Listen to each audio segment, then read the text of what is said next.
마태복음 5장 3절에서 12절 말씀.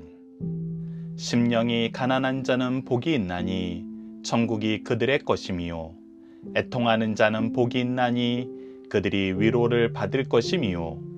온유한 자는 복이 있나니 그들이 땅을 기업으로 받을 것이미요.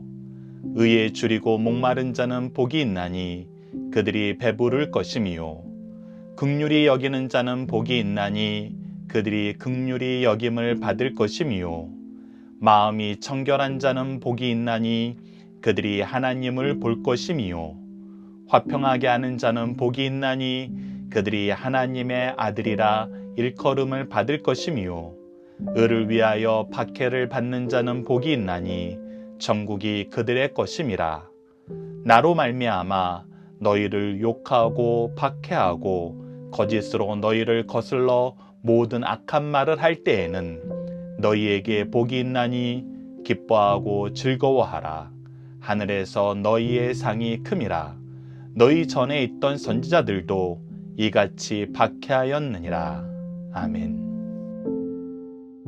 안녕하세요. 승리한 상가족 여러분, 그리고 강성성경연구원 여러분, 오늘은 마태복음 5장 4절 말씀을 애통하는 자는 복이 있나니 그들이 위로를 받을 것이라 라는 제목으로 함께 말씀을 나누도록 하겠습니다. 앞서 말씀드린 것처럼 우리가 팔복을 묵상하는 시간 동안은 마태복음 5장 3절에서 12절 말씀을 매일매일 읽고 암송하는 시간을 갖도록 하겠습니다. 여러분들께서도 앞부분을 들으시면서 같이 묵상하시면서 암송하시면서 말씀을 미리 준비해 주시길 부탁드립니다. 승리한 삶은 박요일 목사님의 구속사로 조망한 성경 연속 강해집을 통해서 편집이 되었습니다. 이번 달 마태복음 1장에서 5장까지의 내용은 마태복음 강해집 1권의 내용으로 편집이 되어 있습니다. 자, 오늘 말씀은 팔복의 두 번째인 애통하는 자에 대한 것입니다. 4절 말씀을 읽겠습니다. 애통하는 자는 복이 있나니 그들이 위로를 받을 것이며 라고 얘기하고 있습니다. 그래서 질문에 대한 답을 달아보면 애통하는 자는 어떤 복을 받나요? 라고 했을 때 위로를 받는 것입니다. 자, 위로를 받는다는 것은 무엇입니까? 우리가 애통하는 이유가 있습니다. 그 이유에 대한 해결을 우리가 받게 된다는 것입니다. 그래서 오늘 본문 말씀을 통해서 우리가 먼저 우리는 무엇에 애통하게 되는가? 왜 애통할 수밖에 없는가? 우리는 어째서 이 세상을 사는데 행복하게 살지 못하고 울부짖을 수밖에 없는가? 이 내용을 우리가 먼저 확인해 보도록 하겠습니다.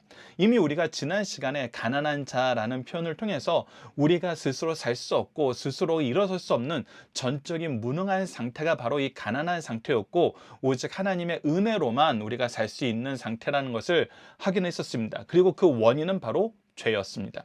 오늘 본문도 우리가 애통할 수밖에 없는 그 이유는 바로 이 죄에 대한 문제이기 때문임을 우리에게 가르쳐주고 있습니다. 우리가 함께 묵상할 말씀을 통해서 이 내용을 확인해 보도록 하겠습니다.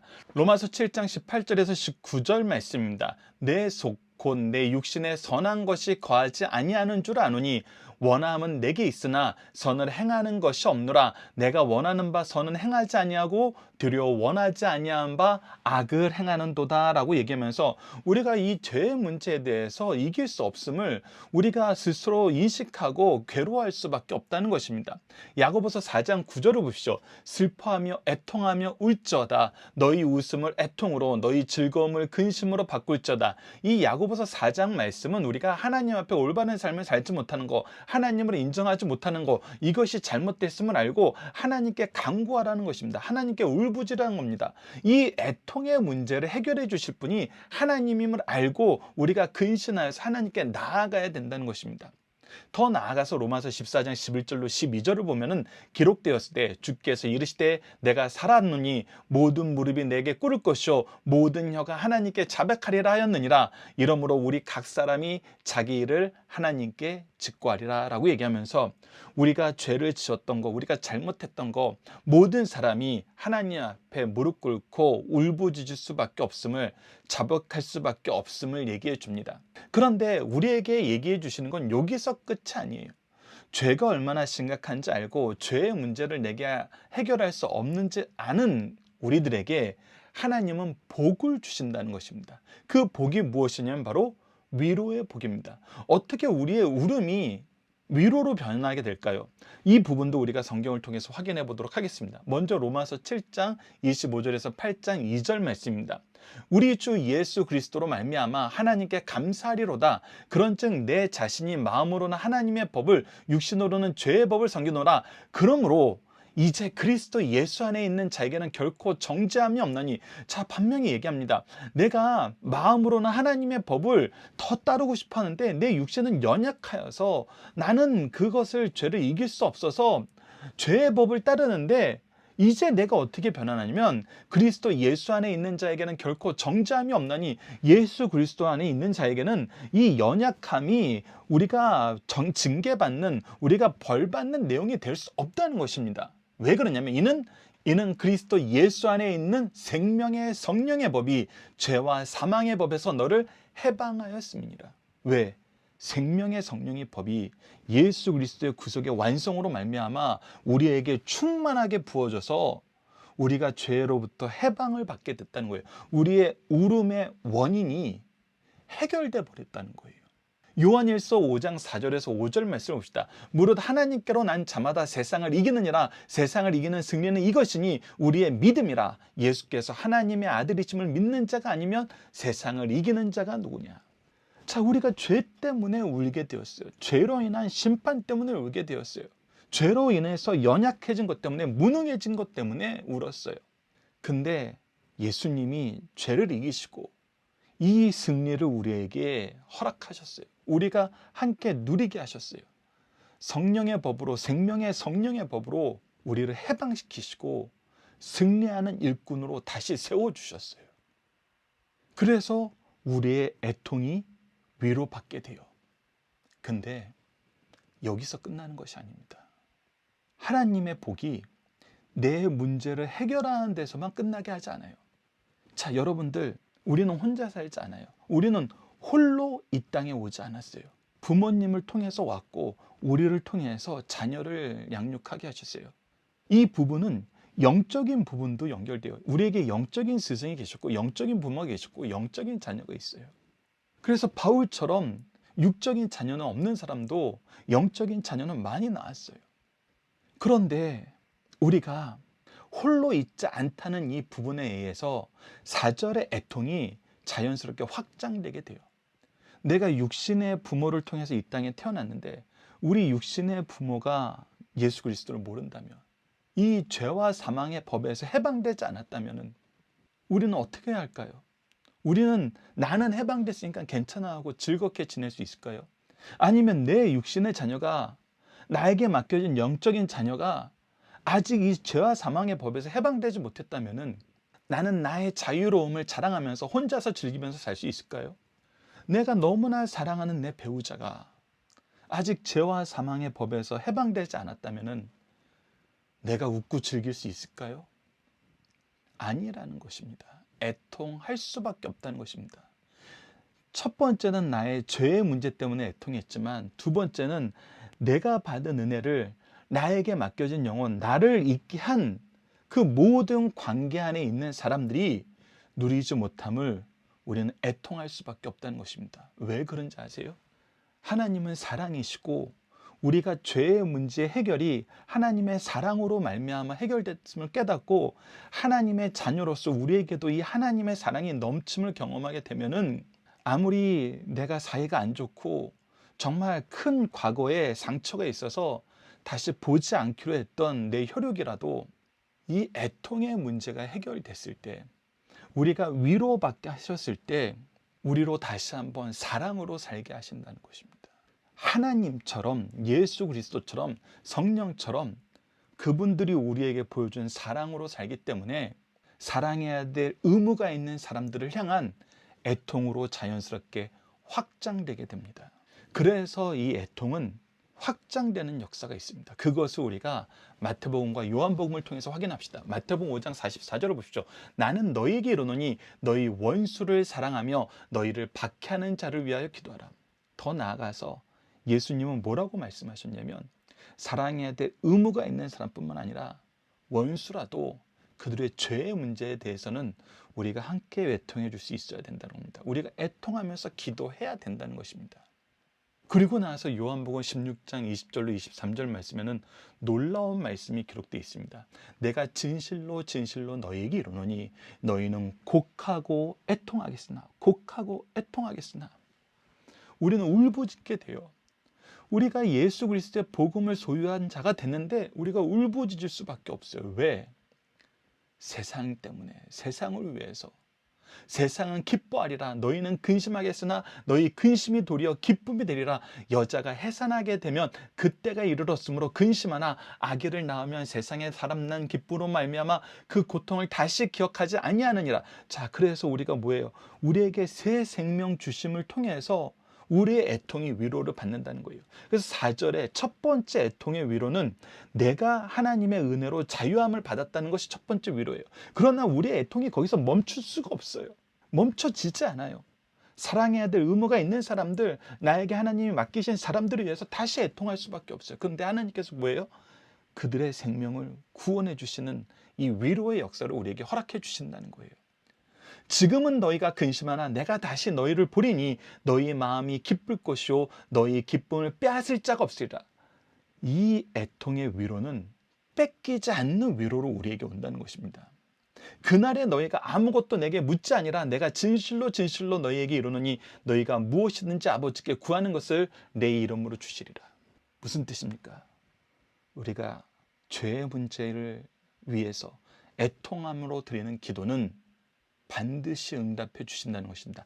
반드시 위로의 복을 허락하신다는 것입니다. 이것이 애통하는 자가 받는 위로의 복의 내용입니다. 이 위로의 복이 우리 인생의 가장 큰 복입니다. 왜? 열매 맺는 복이기 때문에, 생명 낳는 복이기 때문에. 여러분, 그래서 이 복이 얼마나 큰지 기억하십시오. 이 복을 사모하십시오. 이 복을 누리십시오. 이 복을 나누십시오.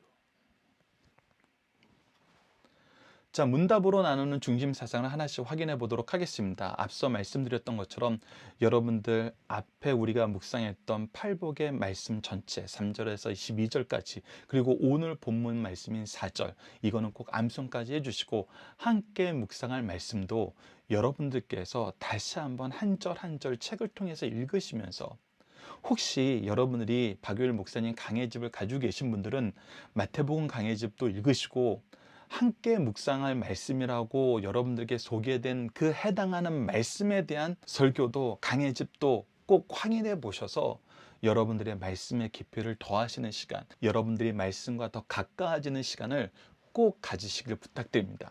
앞으로 문답으로 나눈 중심 사상도 책으로 꼭꼭 씹어서 읽어보시고 묵상해 보시고 그것을 토대로 여러분들의 신앙 고백을, 기도를 꼭 적어보시길 부탁드립니다. 자, 그럼 하나씩 보도록 하겠습니다.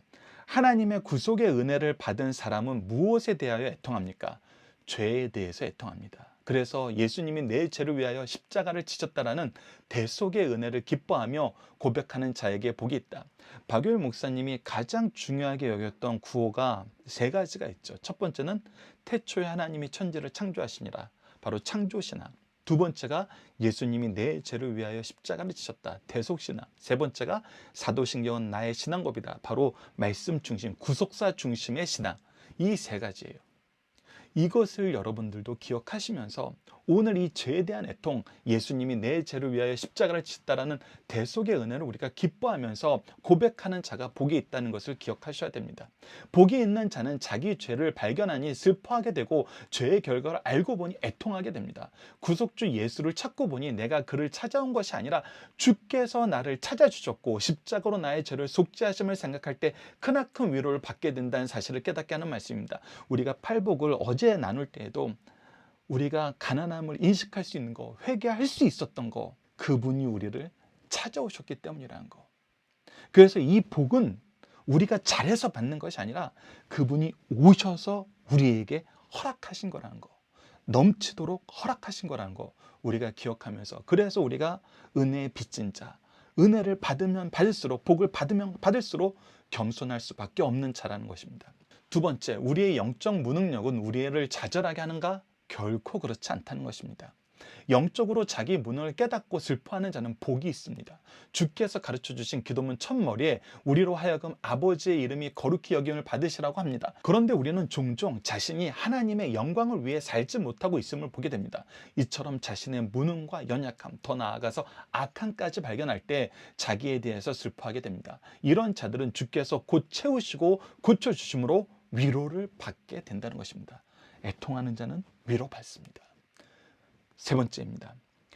나의 죄에 대한 애통은 누구에 대한 애통으로 이어지는가? 성도는 죽어가는 영혼을 보고 그 영혼을 살리면서 해산의 수고를 하며 애통하게 됩니다. 우리는 주변에서 주를 믿지 못하고 정죄받아 죽어가는 영혼을 보게 됩니다. 만약 그들이 내 가족일 때 그 애통함이 얼마나 크며 상실된 마음이 오죽하겠습니까? 그 영혼의 중생, 거듭남을 위해 해산의 수고를 하면서 애통하는 자는 반드시 위로, 새 생명 얻음을 받을 뿐 아니라 큰 상금이 대기되어 있다는 사실을 가르쳐 주시는 말씀입니다. 자, 이제 암송 고백 결단 기도 훈련 시간입니다. 우선 오늘 본문 말씀은 한 절이기 때문에 마태복음 5장 4절입니다. 애통하는 자는 복이 있나니 그들이 위로를 받을 것이며. 여러분들 꼭 팔복 말씀 이번 기회에 암송에 동참해 주시길 부탁드립니다. 믿음의 결단 고백 시간입니다. 죄에 대한 두려움과 죄에 대한 승리의 기쁨 안에서 죄의 문제를 해결하기 위해 애통함의 기도를 멈추지 않게 하여 주소서. 우리가 성경을 보면은 죄에 대한 두려움을 가르칩니다. 그런데 죄에 대한 두려움을 가르치는 핵심은 예수 그리스도로 말미암아 죄를 이기는 승리의 유일한 길임을 가르쳐 주기 위한 것입니다. 그래서 우리를 공포에 떨게 하려는 것이 아니라 우리를 기쁨에 넘치게 하기 위한 것입니다. 그래서 우리로 날마다 죄를 이기는 승리의 역사를 갱신하게 하기 위해서 죄를 가르쳐 주는 거예요. 그래서 우리가 죄를 바로 인식하고 그리스도의 이름으로 성령의 능력으로 이기게 되면은 우리가 이 역사를 너무나 기뻐하고 소중히 여기기 때문에 멈출 수가 없어요. 그래서 우리가 이 애통함의 기도가 멈춰지지 않는 것입니다. 왜? 날마다 새로운 승리의 역사, 은혜의 역사, 기록의 갱신을 우리에게 주기 때문입니다. 자, 마지막 기도 훈련입니다. 오늘 본문 말씀을 통해서는 애통하게 하심은 우리를 일꾼 삼아 주셨다는 것입니다. 기도할 수 있는 기도의 일꾼으로 세워주셨다는 것입니다. 그래서 우리를 일꾼 삼아주신 하나님이라고 하나님의 먼저 일하심, 하나님의 역사를 우리가 찬양하는 시간을 가집시다. 그리고 우리를 먼저 위로해 주시는 하나님께 감사합시다. 죄의 문제를 해결해 주시고 죄악 세상을 이기게 하심을 감사합니다. 그러나 우리의 연약함을 고백할 줄 알아야 됩니다. 가장 중요한 문제인 죄에 대해서 무감각했던 것 용서해 주십시오. 그리고 우리를 승리하게 하시는 그 승리의 역사에 우리가 나아갈 수 있도록 힘을 강구합시다. 회개하며 애통하며 기도하여 위로의 열매, 새 생명을 얻도록 도와주소서. 이 모든 것을 이루신 예수님 이름으로 기도하면 이루어질 줄 믿습니다. 예수님 이름으로 기도드립니다. 아멘. 감사합니다.